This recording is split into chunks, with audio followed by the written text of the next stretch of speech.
at the car overview.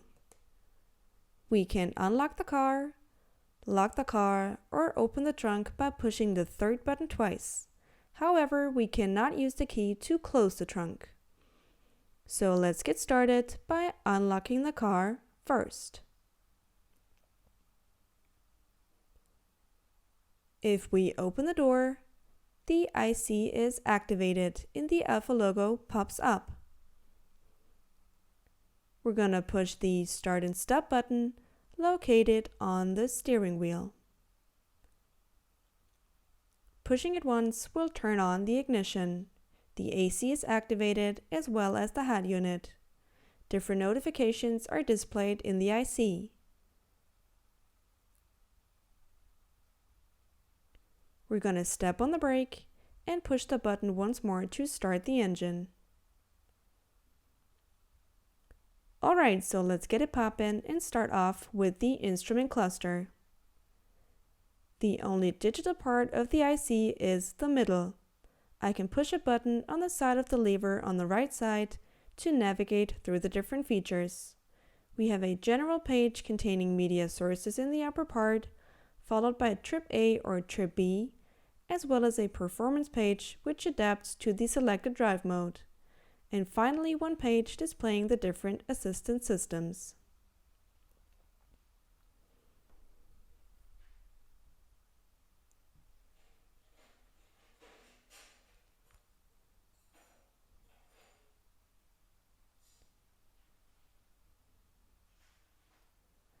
Up next is the steering wheel.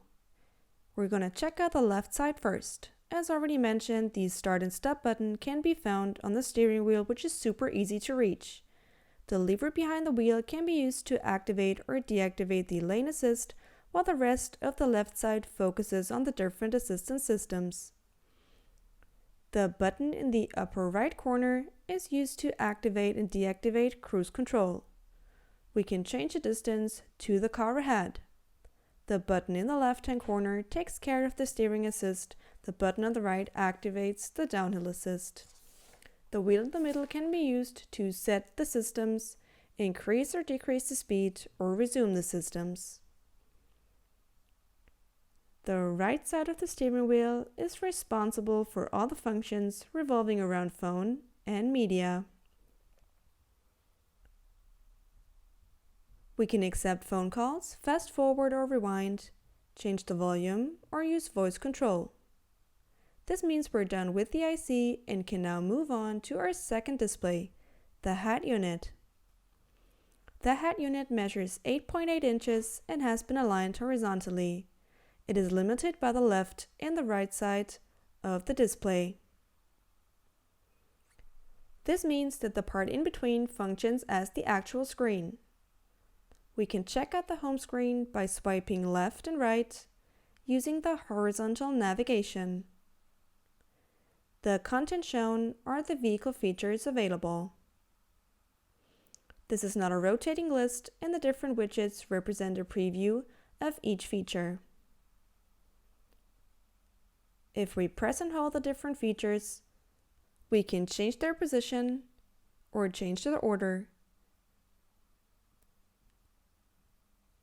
We can also switch between the different features available.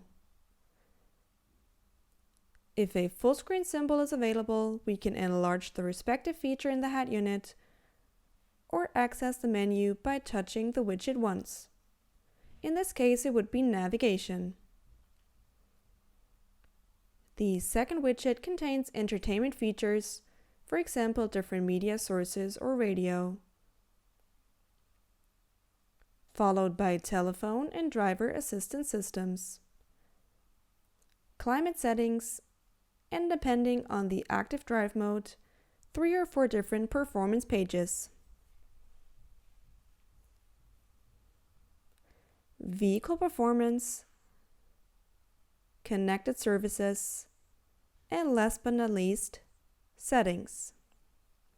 We're going to go back to the beginning and then take a closer look at the center console. This is where we find the climate settings, which automatically evokes a reaction in the head unit. The climate shortcut in the head unit will be further explained on screens. Below the climate settings is where we find the USB port. There is a total of 3 USB ports available. One below the head unit is a USB 3 port. In addition, there is storage space for the driver and the passenger. So let's move on to the interesting part in the center, starting off with the gear shift. The gear shift has an additional switch in the front part. We're going to check out the different gears. The first one is reverse. The camera is automatically activated, followed by drive and neutral. Back to drive. If we now pull the gear shift back and then tilt it to the right, we cannot select the manual mode. A button on top of the gear shift activates the parking brake.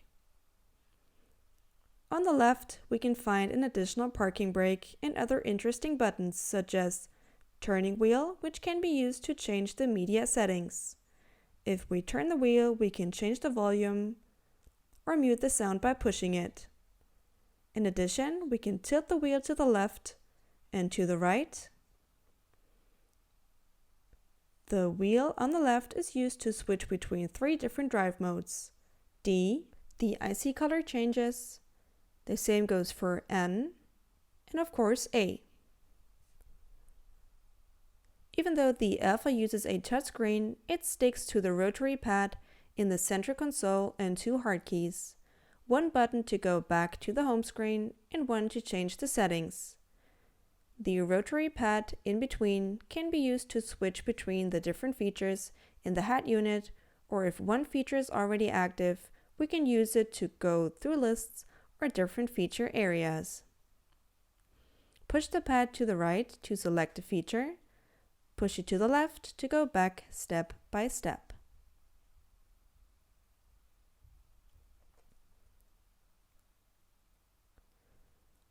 So let's go back to the home screen and then pick up the key. We're going to turn off the ignition and then open the door. The head unit is now deactivated. We'll close the door again. The Alfa logo pops up in the IC. We're going to take the key